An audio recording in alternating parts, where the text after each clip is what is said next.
சிம்மம், சிம்மராசிக்காரர்களுக்கு அற்புதமான நல்ல வாரம்னு சொல்லிடுவேன். உங்களுக்கு இது வரைக்கும் 10ஆம் இடத்துல இருந்த சூரியன் இப்போ 11ஆம் இடத்திற்கு வருகிறார். வெற்றி ஸ்தானத்தில் இங்கே ராசிநாதன் அமர்ந்திருக்கிறார். கூடவே அவர் சுக்கிரனோடும் புதனோடும் அமர்ந்திருக்கிறார். சுபத்துவமாக இருக்கிறார். ராசிக்கு 10ஆம் இடத்துல குரு இருக்கிறது. தொழில் ரீதியிலான வெற்றிகள் அத்தனையும் காட்டுது.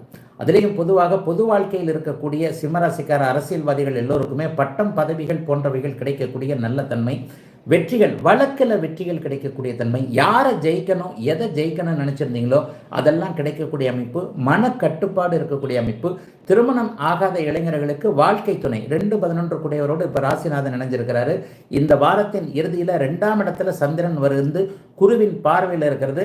தனம், வாக்கு, குடும்பம் போன்ற 3 அமைப்புகளையும் சிம்மராசிக்காரர்களுக்கு வலுவடைய செய்யும். அப்படிங்கிறதுனால இதுவரைக்கும் திருமணம் ஆகாதவர்களுக்கு திருமண உறுதிகள் கிடைக்கக்கூடிய, இந்த வருஷத்திலேயே திருமணம் நடந்துறதுக்கான அமைப்புகள், என்னென்ன பாக்கியங்கள் உங்களுக்கு கிடைக்கலன்னு நினச்சிக்கிட்டு இருந்தீங்களோ அந்தந்த பாக்கியங்கள்லாம் கிடைக்கக்கூடிய தன்மையின அத்தனை சிம்மராசிக்காரர்களுக்கும் வேதனைகளை தீர்க்கக்கூடிய அமைப்பாகவே கண்டிப்பாக இருக்குது.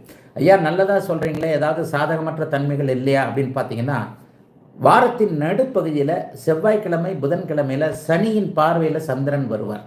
அவர் உங்களுடைய ராசியிலேயே உட்கார்ந்து சந்திரன் வரும் பொழுது மட்டும் கொஞ்சம் மனம் குழப்பம் அடையும்.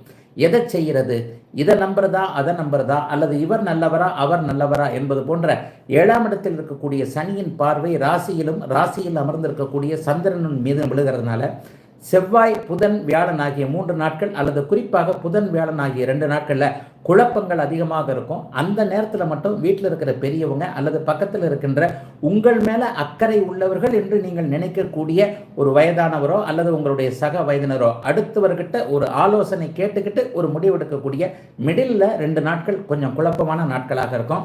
அந்த நேரத்தில் கல்யாணம் ஆனவங்களுக்கு பொண்டாட்டியோட சண்டை சச்சரவுகள் இருக்கும். அதுவும் தான் புருஷன் பொண்டாட்டி சண்டை சச்சரவுகள் வரும். கணவனை பற்றி மனைவிக்கு கோபமும் மனைவியை பற்றி கணவனுக்கு கோபமும் வரக்கூடிய நடுப்பகுதி 2 நாட்களை தவிர்த்து சிம்மராசிக்காரர்கள் அனைவருக்குமே வெற்றிகள் லாபங்களை கொடுக்கக்கூடிய நல்ல நிலையில தான் அமர்ந்திருக்குது. இந்த வாரம் ஜூன் 10ஆம் தேதியிலிருந்து 16ஆம் தேதி வரைக்கும் மிகச்சிறந்த நல்ல வாரம்னே சொல்லுவேன்.